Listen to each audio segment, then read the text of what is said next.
Ada tiga hal yang perlu kita ketahui berkaitan dengan daging impor. Yang pertama adalah daging yang memang hukum asalnya halal, seperti ikan termasuk bangkainya ya ikan, maka dari manapun dia datang itu halal. Yang kedua adalah daging yang halal dikonsumsi, namun diimpor dari negara yang bukan negara ahli kitab, maka haram, haram daging tersebut.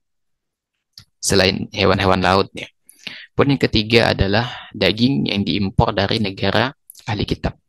Maka boleh dikonsumsi halal selama memenuhi dua syarat. Yang pertama, dalam proses penyembelihan mereka tidak menyebut nama selain Allah Subhanahu wa taala.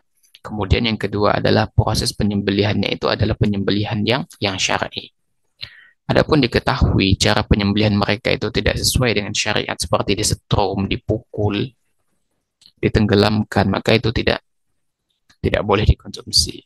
Maka itu tidak boleh dikonsumsi. Adapun misalnya jika daging itu diimpor dari negara muslim misalnya, maka dikembalikan kepada hukum asalnya bahwa sembelihan seorang muslim itu hukum asalnya adalah halal untuk dikonsumsi, kecuali memang ada indikasi kuat bahwa tata cara penyembelihannya itu tidak syar'i, atau misalnya menyembelihnya itu orang yang tidak sholat gitu kan.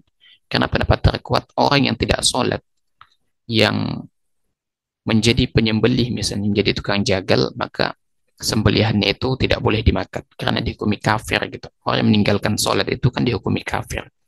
Sehingga pendapat yang terkuat ya, ketika dia menyembelih hewan, maka hewan sembelihannya itu nggak boleh dimakan, tidak boleh dimakan.